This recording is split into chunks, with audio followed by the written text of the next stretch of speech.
Pinchy Kobe Productions presents A Lie Them a Tell.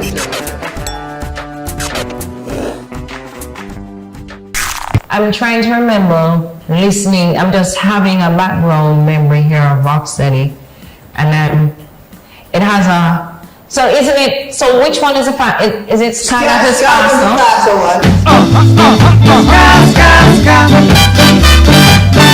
So Rocksteady was a strong one. Rocksteady. Right. They pick up back the pace with Reggae. Reggae. I was running like a fugitive all the time. Right, because I was just about to say that reggae was the up-tempo version of ska and Rocksteady. Yeah. Okay, cool. So when was the first reggae song produced? Reggae started between the end of 1968 up to 1969. Right? You have three guys. Clancy Eccles, Lee Perry, and a guy they call Andy Cap. He was the engineer. Lee Perry, Scratch Lee Perry. Scratch Lee right. Perry, yeah. So they started to experiment. And they come up with this rhythm, right? You have a guy called Glenn Adams. Gonna write you a letter, turn it in a song, let go memories. Okay, he come up with a shuffle. He changed the shuffle a couple times because I don't know if you ever heard about Janko Skank. The Janko Skank. Baby, will you do that? No. Yeah, that was part of the development of reggae. You have a creeping organ. If you listen to a song called Hollywood Hill by the Fabulous Flames. Sing a song. You hear that song. Nice. Right? And Derek Morgan did one that a cover version of Benny King. Right. Yeah. It's called, I think it's the last song. I don't remember the name of it, but it's what a Benny King. I can look it up and tell you. Yeah. So that's the whole thing come up. You understand me? So the first song was a song called Time Is Marching On by David Isaac. Time marches on. Produced by Clancy Eccles and Lee Scratch Perry. The second one is called Bagaboo, I'm the King of Reggae by Clancy Eccles. Why are you acting like a bagaboo? This is interesting to me because I've never heard of David Isaacs. In all the mentions of mentionings where we've listened and we've heard of the Bob Marleys, the Jimmy Cliffs, the Dennis Brown, there has never been a mention of a David Isaac. David Isaac is out there a long time from Scadies, right? But you have a lot of people come before Bob Marley and Jimmy Cliff, all right? My family member, right, sing the first record in Jamaica, Easy Snapping, Theophilus Bedford. Easy snapping.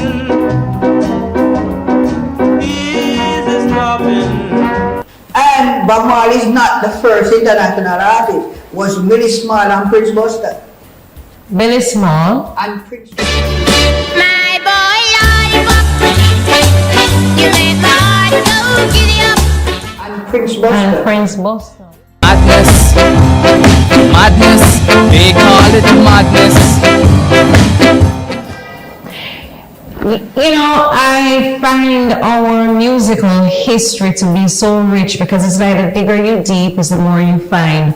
And the names that you're mentioning right now on this set, I've never heard any of these names. And this is where I will implore and encourage most of our musicians and our historians to start documenting. Well, nobody documented the music in Jamaica doesn't have anything documenting. No. And it's really sad because if you're sending and this is why we don't know our true roots and our true history, because there are a lot of things historically that has taken place in Jamaica by many persons that is not recorded, it's not archived. There's if you go to the National Library of Jamaica, I'm pretty sure we would not be having this kind of information found down there. Me, as far as me concerned, Jamaica didn't have a music industry, just some man try a thing, you understand? The producer, them keep everything for themselves, right? When I was coming up, right, the standard in the music business, you sing a song and you get 20 pounds, no more, nothing else.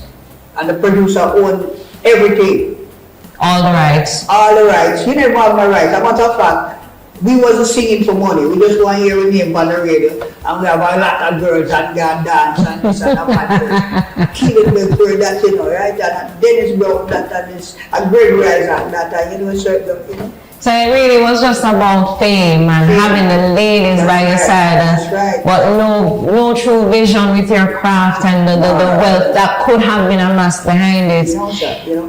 Which is a question I've always asked myself. Why is it that you find that most of these... And it just don't happen to Jamaica alone, you know. When I went to the States, right, and start mixed with American artists, they've been through the same thing that we've been through. Mm-hmm. Yeah. I do believe you. I do believe, and it was a different time then. I think everybody was just trying to thrive on being popular, being known, and get their creativity out. Yeah, they just want to be heard, you know. Right. Talk about just want to be heard, and you know, no monetary gain was behind it for the artists. You know, we didn't even know about publishing. I don't know about publishing till I went to London. And you said something about London, reggae in London. When reggae started in Jamaica first, right? Yeah, a lot of people didn't know, supposed to understand. The music industry was controlled by a lot of Chinese. The Byron Lees, the whole of them, you know. By the who? The Byron Lee. The Chinese? The Chinese used to... So we're talking that this has been dating back from... Yeah, Chinese, the people with the money who used to run the business were Chinese. Yeah. So Byron Lee was... Byron Lee, the Corys and all of these guys, red skin guys, them control the business. I tell you something, you know, sometimes when we used to get record play, we go to the press and copy a record, right, with Federal on it, and paste it on an hour record, and take it to the radio station, and them think it's a Federal record. It's not a Federal record. And so we used to get play, you know. What do you think the reason was behind it? Well, money run, them say, I can't even say that bullshit to our country. They say, it's money run the business. We didn't have any money, right? Our biggest market was jukebox. So I hear you say it's money run, but I've had some conversations with other big bosses in the business. Their look and take on it is that how Byron Lee and the Dragonaires, when you dated back to those dates, I thought that Byron Lee was more in the late 70s, 80s. No, Byron Lee coming from the 60s. From the 60s. Back, yeah. So in... People like Kestin and all of these guys, Sonny Bradshaw and all of them, yeah. Not to lose my point, in speaking and having these conversations, I learned that it was more of the business approach and how they presented themselves. Because what happened was that the image that was displayed by the other artists, they didn't take their presentation seriously.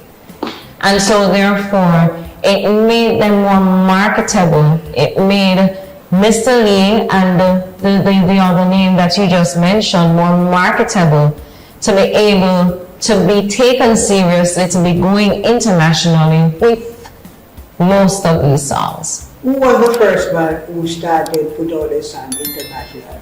It's Duke Reid. And that was one of the black man, Duke Reid and Coxsone. I think you got three of them, another one they call Liquor Wonder. I should have known from the start that you're not meant. Right? Coxsone is Sir Coxsone, Sir Coxsone died. Right. But Duke Reid was the first one who started to travel and go to London. Right. Yeah. Okay. But coming back to Jamaica and the reggae business now, okay? When reggae started in Jamaica, right, you have two classes of music, uptown and downtown, right? When the downtown man creates something, the uptown man copy it, they get all the radio play, they have the money, they can pay the jacks and they get paid, right? The man who created the business downtown didn't get anything, right? And would that again boil back to continue, right? There was a white man come to Jamaica by the name of Dave Vetri, right? I thought you were going to say Christopher Blackwell, but anyway. No, Blackwell used to work with another Chinaman, Beverly's, right? Even the name of the reggae, right, is a man who spelled the name, I don't remember his name, but he have a magazine called Swing. So when we come up with the name, translators come up with the name reggae, they couldn't spell it. He spelled it R-E-G-G-A-Y. Picture Public Productions presents A Lie Them a Tell.